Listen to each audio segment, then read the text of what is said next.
Alors, mademoiselle, vous savez pourquoi vous êtes là, n'est-ce pas? C'est très simple. Vous avez osé dire que les films d'action américains ou les films de super-héros étaient des navets, n'est-ce pas? J'ai même entendu dire des grosses taubes. Maintenant, voilà ce que vous allez faire.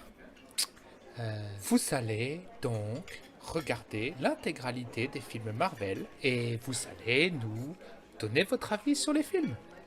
Et comme je sais déjà que vous allez tricher,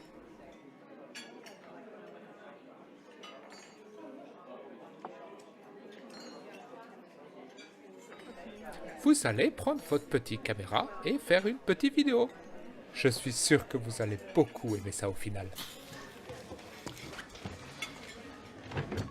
Bisous.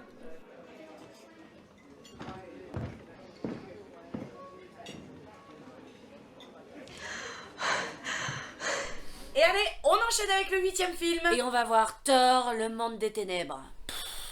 On a quand même un peu de mal avec ce personnage. Déjà, son film d'introduction était... nul. Et il colle vraiment pas avec le reste. C'est un peu comme si Joey Starr débarquait dans Cyrano de Bergerac. Connasse. Wow. On a dit de rester l'esprit ouvert. Oh bah tiens, Nathalie Portman est de retour. Et j'espère qu'elle fera autre chose que les yeux doux en bavant devant lui. Visiblement, c'est mal barré. Apparemment, elle lui en veut pas d'avoir complètement zappé dans Avengers. Sérieusement? On dirait les costumes de Star Wars épisode 2. I love the water. Ok, super, paye ton pavé pour le résumé.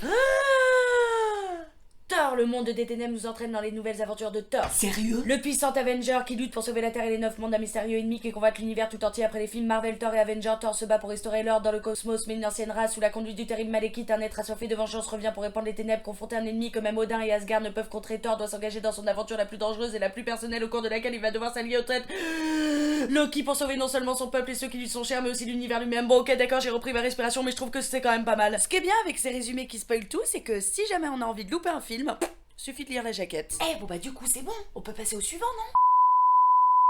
Bon.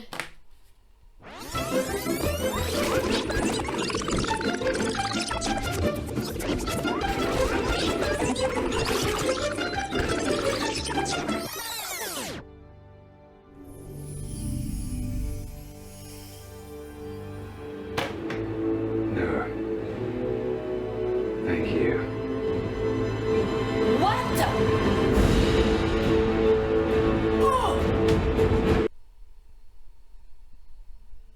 Bon, j'ai un peu honte de le dire, mais j'ai bien aimé. C'était hyper joli esthétiquement. Les décors, les costumes, les musiques, ça faisait penser à un mélange de Star Wars et Game of Thrones. Ils auraient dû mettre ce film en premier pour présenter Thor. Je sais pas si Thor 1 était tout simplement nul, ou s'il fallait mettre cette histoire de rédemption foireuse bien plus tard. Parce que dans Thor 2, c'est un peu cool qu'on nous montre le héros dans son monde et qu'on nous explique un peu le schmilblick. Je pense que si j'avais eu ce genre d'infos avant, j'aurais plus apprécié Avenger. On a adoré Loki. J'ai kiffé la scène où il se déguise et qui se fout de la gueule de Captain America. Hey, you want to have a rousing discussion about truth? Et aussi quand tout le monde lui répète qu'il va mourir si jamais il trahit Thor. You betray me, and I will kill you. Betray, and I'll kill you. If you even think about betraying him. You'll kill me? Et puis tout ce passage où la relation entre les deux frères renaît et qu'on a l'impression que Thor, il peut vraiment faire confiance à Loki. Et puis non, puis finalement si, et puis Renan, et puis après il meurt. Franchement, quand il s'est sacrifié pour sauver Nathalie Portman et Thor, j'ai pleuré.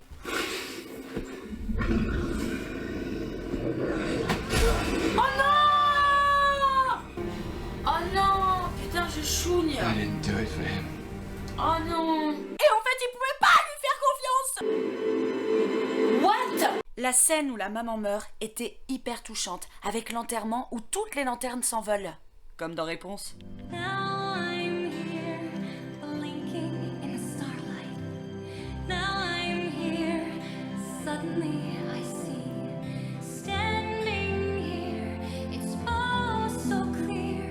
Même Loki semblait touché par la mort de sa maman. C'était vraiment bien foutu la relation entre lui et son frère. J'ai encore du mal à croire que j'ai pu avoir autant d'émotions devant un film de super-héros avec une cape et un marteau magique. Oh, et Nathalie Portman aussi, dans son rôle de Jane, pour une fois, ne faisait pas que la cruche de service. Mais c'est dommage, hein, parce que moi j'y crois pas du tout à sa relation avec Tarzan. Bien, maintenant les mauvais points. Bah ouais, faut pas exagérer non plus. La fin était un petit peu tirée par les cheveux au niveau des coïncidences, hein. Comme de par hasard, les méchants doivent attaquer à Londres, là où sont les personnages. Le combat final avec les téléporteurs était totalement confus. Et puis ça sort un peu de nulle part, le gadget du professeur. Et puis, je peux savoir pourquoi il se bat tout seul, Thor? Tony Stark, ça va, j'ai intégré, il arrête de se déguiser en Iron Man. Ils sont où, Captain America et Hulk, pour donner un coup de main et se battre?